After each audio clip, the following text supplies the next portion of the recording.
Hello friends, आप सभी को दिवाली की बहुत बहुत शुभकामनाएं।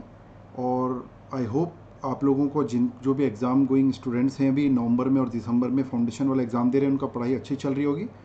और दोस्तों, अगर दिवाली की वजह से थोड़ा बहुत अगर आपका फैमिली टाइम थोड़ा सा चला गया होगा और पढ़ाई में थोड़ा डिस्टर्बेंस होगा तो उसकी चिंता मत कीजिएगा। ये एकदम नॉर्मल है और उसको आप आराम से पिकअप कर लेंगे। तो उस पर आप अब लग जाइए पढ़ाई पर, ठीक है।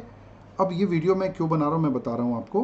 बेसिकली एक दो क्वेरी आ रही थी। एक तो एडमिट कार्ड के साथ साथ कुछ माइनर्स स्टूडेंट को अंडरटेकिंग जो देना पड़ता है उसके बारे में है। तो ये मैं आपको बता दूंगा कि क्या करना है इसमें, ठीक है। और दूसरा मोस्ट इम्पॉर्टेंट ये है कि एक चेकलिस्ट जो है हमारी खुद की बनी हुई रहनी चाहिए। मैं सजेस्ट करूंगा कैसी चेकलिस्ट है रहनी चाहिए, तो वो मैं आपको बताऊंगा कि एक चेकलिस्ट एग्ज़ाम जाने से पहले हमारे पास होनी चाहिए, जिसको हम चेक कर सकें और कोई चीज़ हम भूल ना जाएं। क्योंकि अगर छोटी सी चीज़ भी एग्ज़ाम जाने के बाद भूल जाते हैं तो आपको बहुत दिक्कतों का सामना करना पड़ता है और कहीं ना कहीं हमारा कॉन्फिडेंस गिर जाता है। फॉर एग्ज़ाम्पल, आप चश्मा ही भूल गए अपना, फॉर एग्ज़ाम्पल आप कैलकुलेटर भूल गए। और एग्ज़ाम में जाने के दौरान ऐसा मिस्टेक होना बहुत ही कॉमन है, ऐसा हो जाता है। तो इसका सबसे अच्छा जो तरीका है, बिल्कुल ट्रायल टेस्टेड है, आप खुद की एक चेकलिस्ट बनाइए। मैं सजेस्ट करूंगा आपको इस वीडियो के माध्यम से आप लिखते जाना और आपको खुद को जो लगता है वो भी एक चेकलिस्ट बना और एग्ज़ाम जाने से जस्ट पहले उस चेकलिस्ट को टिक करके जाना कि हाँ भाई ये मेरे पास है, ये मेरे पास है। इससे कभी मिस्टेक नहीं होती, ध्यान रखिएगा। तो चलिए शुरू करते हैं। सबसे पहले मैं आपको चेकलिस्ट के बारे में बता देता हूँ, उसके बाद वीडियो के बाद में मैं आपको माइनर्स अंडरटेकिंग के बारे में बताऊंगा। जो सीए फाउंडेशन के स्टूडेंट जो माइनर हैं भी, जिनका 18 ईयर्स कंप्लीट नहीं हुआ है, वो बहुत सिंपल है। एक फॉर्म प्रिंट करना है। मैं ये जितने डिटेल हैं माइनर्स के बारे में, ये मैं आपको अपने एक्सेल के टेलीग्राम चैनल, अब अगर आप सब्सक्राइब नहीं करोगे तो इसमें इस वीडियो में इस चैनल में आप लिंक दिया हुआ है अबाउट में, वहाँ जाकर आप एंटर कर जाइएगा। तो उसमें मैं यहाँ पर इनपुट कर दूंगा, ठीक है। तो देखिए, चेकलिस्ट में सबसे इम्पॉर्टेंट होता है एडमिट कार्ड और माइनर्स अंडरटेकिंग। क्योंकि कोविड की माइनर्स अंडरटेकिंग है, अगर माइनर नहीं है तो कोई दिक्कत नहीं है। तो ये मैं आपको लास्ट में बता दूंगा। तो admit card and minors undertaking, या मैं आपको क्लियर कर ही देता हूँ माइनर्स अंडरटेकिंग के बारे में। तो ये चेकलिस्ट बता रहा हूँ मैं आपको कि जब आप जाएँ तो सबसे पहला टिक होना चाहिए मेरे पास एडमिट कार्ड है कि नहीं है, हॉल टिकट जिसको बोलते हैं अपन। और माइनर्स अंडरटेकिंग इफ़ रिक्वायर्ड वो मेरे पास है कि नहीं है, वो आपको देखना है। तो माइनर्स अंडरटेकिंग के बारे में मैं बता देता हूँ। कुछ नहीं है, इसको मैं टेलीग्राम में डाल दूंगा। इसमें एक सेल्फ डिक्लेरेशन है जिसमें स्टूडेंट डिक्लेयर करता है, उसमें नाम डिटेल दिया रहता है। देखिए, इसकी वर्डिंग है undertaking by the student undertaking दे रहा है in case of minor I dash born on. तो अपना नाम डालना है, बोर्न ऑन डेट डालना है, रजिस्ट्रेशन नंबर डालना है, आपका रोल नंबर डालना है। Do here bye declare that, मतलब स्टूडेंट खुद डिक्लेयर कर रहा है that I have read the guideline of the candidates pertaining to COVID-19 pandemic hosted on ICI। जो भी गाइडेंस अपन पहले डिस्कस कर चुके हैं वो मैंने पढ़ लिया है, समझ लिया है। एंड सेकेंड पॉइंट में लिखा I am appearing in the examination with the consent and permission of my parents. तो ये स्टूडेंट खुद बोल रहा है कि मैं पेरेंट्स की परमिशन से एग्जाम जा रहा हूँ। और नीचे में देखिए सिग्नेचर ऑफ पेरेंट्स और गार्जियन है, उसका नेम ऑफ पेरेंट्स और गार्जियन है, और मोबाइल नंबर ऑफ पेरेंट्स और ऑब्लिक गार्जियन है, ठीक है। ये डिटेल डालना है। उसके नीचे कैंडिडेट सिग्नेचर जो है, ये साफ लिखा हुआ है कि इसमें कैंडिडेट सिग्नेचर आपको अभी नहीं करना है। To be sign in the presence of invigilator only. तो इसको अभी खाली लेके जाना है आपको। मतलब कुल मिलाकर डिक्लेरेशन में आपका नाम, ठीक है, रजिस्ट्रेशन नंबर, रोल नंबर, ये डिटेल रहेगी। पेरेंट्स के डिटेल के साथ साइन, आपकी साइन नहीं रहेगी, खाली रहेगी। आप वहाँ पर इन्विजिलेटर के सामने, वो तो आप कभी भी कर सकते हैं।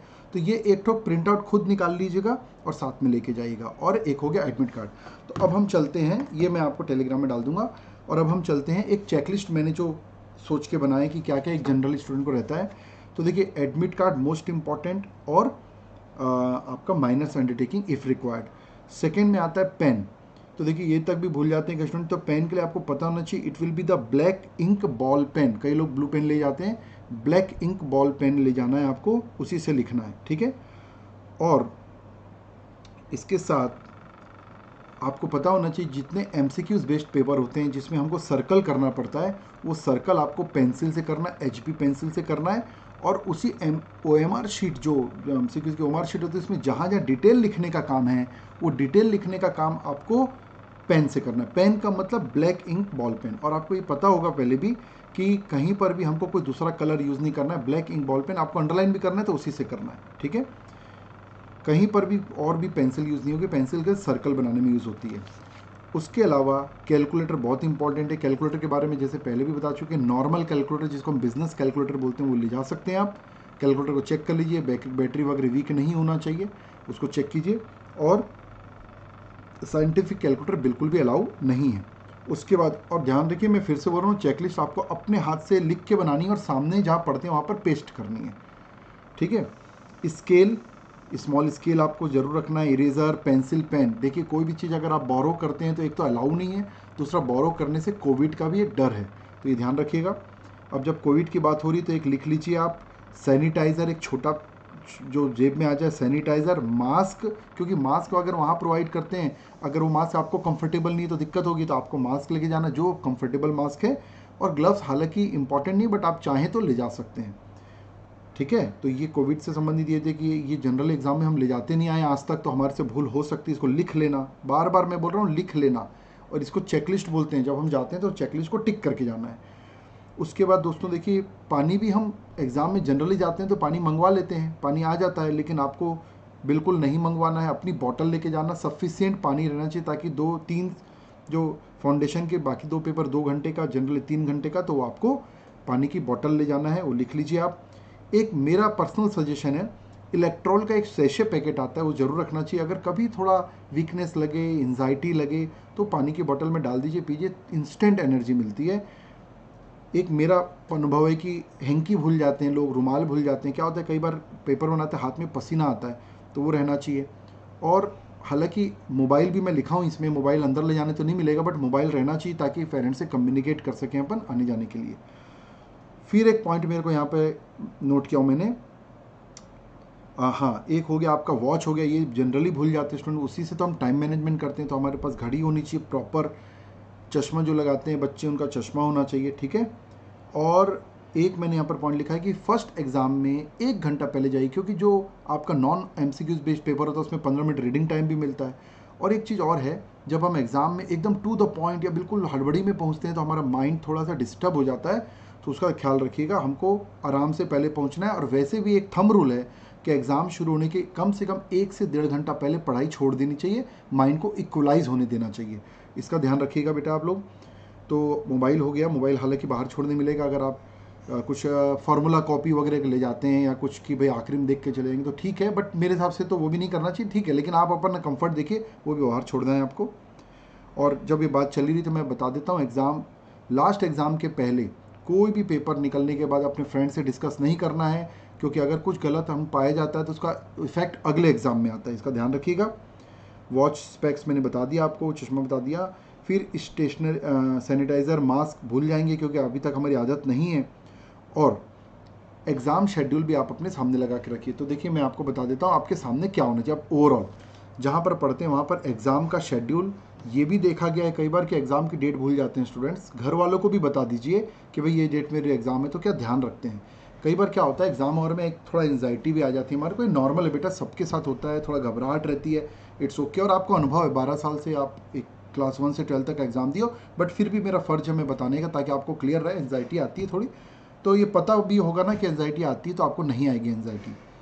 तो आपके जहाँ पढ़ते हैं वहाँ पर एक तो एग्ज़ाम का शेड्यूल लगा हुआ रहना चाहिए, और एक चेकलिस्ट लगी रहनी चाहिए, जो चेकलिस्ट बाकायदा एग्ज़ाम जाने से पहले आपको देख के नहीं जानी है, केवल आपको टिक करने की, 1 कंप्लीट, 2 कंप्लीट, 3 कंप्लीट। और ये शेड्यूल, ये चेकलिस्ट आपको खुद अपने हाथ से लिख कर बनानी है, नंबरिंग करके 1 2 3 4 5। और हो सके तो जो ज़्यादा इंपॉर्टेंट है उसको ऊपर रखिए और जो कम इंपॉर्टेंट है उसको नीचे रखिए। सो फ्रेंड्स, मेरे को एग्ज़ाम के थोड़ा पहले आपको यही बताना था। इसकी तैयारी कर लीजिए, इसको लाइटली मत लीजिएगा। मैंने काफ़ी समय मैं एग्ज़ाम का ऑब्जर्वर भी रहा हूँ, शुरू में एग्ज़ामिनर भी रहा हूँ सेंट्रल कमेटी में। मेरे को अच्छे से पता है कि इसमें तकलीफ़ आती है बेटा, तो काफ़ी इसको ध्यान रखिएगा आप लोग। और बाकी पढ़ाई पे लगे रहिए। जो प्रॉब्लम्स आती है हमसे डिस्कस कीजिए आप लोग, कहाँ कहाँ तकलीफ़ आ रही है। बाकी एक कॉमन एंजाइटी चलेगी, हल्का सा प्रेशर रहेगा, बट प्रेशर को हावी मत होने दीजिए।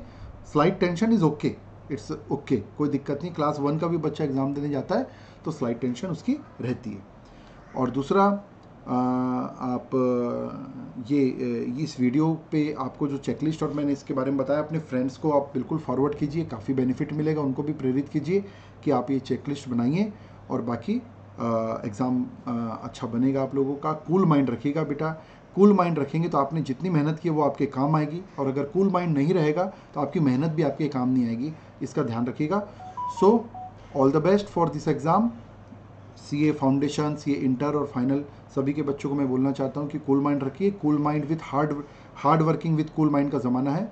और एक और चीज़ कि कोई भी नई चीज़ों में अब मत जाइए, एग्ज़ाम करीब आ गया तो जितना किए उसको अच्छा कीजिए। हमको इंस्टीट्यूट 50% में 100% डिग्री देती, क्या दिक्कत है? तो आप बिल्कुल देखिए। और कभी ऐसा लगता है कि इस बार थोड़ी तैयारी कम है तो ठीक है, कम तैयारी है, एग्ज़ाम निकालिए, अगले बार अगले एग्ज़ाम में ज़्यादा अच्छी तैयारी कर लीजिएगा। कोई सीए फाइनल वाला बच्चा है तो उसको लगता है कि सर मेरे तो मैं फाइनल इस बार, तो ठीक है बेटा, प्रोफेशन में अच्छा कीजिएगा। तो अच्छा करने की गुंजाइश लाइफ में हमेशा हमारी बनी रहती है। इस बार कम अच्छा कीजिए, अगले बार बहुत अच्छा कर लेना। कई स्टूडेंट क्या होता है, मैंने देखा है कि इस बार अच्छा नहीं करके थोड़ा और डिप्रेस हो जाते हैं। डिप्रेस नहीं होना है। हमारी इंस्टीट्यूट या कोई भी एग्ज़ाम कहीं ना कहीं एक साइकोलॉजिकल ट्रीट भी करती है हमारे साथ, तो कभी हमको हमेशा साइकोलॉजिकली स्ट्रांग रहना चाहिए। ओके फ्रेंड्स, इसी के साथ इजाज़त लेता हूं। मैं CA Sanjay Kumar Goyal from Excel Education Institute, जहां पर पूरी चार्टर्ड अकाउंटेंट्स की टीम आप लोगों के लिए लगी हुई है, online face to face classes के लिए लगी हुई है, और काफ़ी सालों से हम इस पे लगे हुए हैं और डेडिकेटेड टीम है, एक एक सब्जेक्ट वाइज हम काम करते हैं। तो ज़रूर चैनल को सब्सक्राइब कीजिए, इसमें काफ़ी रिविजनरी लेक्चर हमने डाल रखे हैं। टेलीग्राम चैनल को सब्सक्राइब कीजिए, फेसबुक को आप इसको फॉलो कीजिए, और कोई सजेशन हो तो ज़रूर बताइए, हम बिल्कुल उसको फॉलो करेंगे और हम लगातार डेवलपमेंट की तरफ लगे रहते हैं। Okay friends, thank you.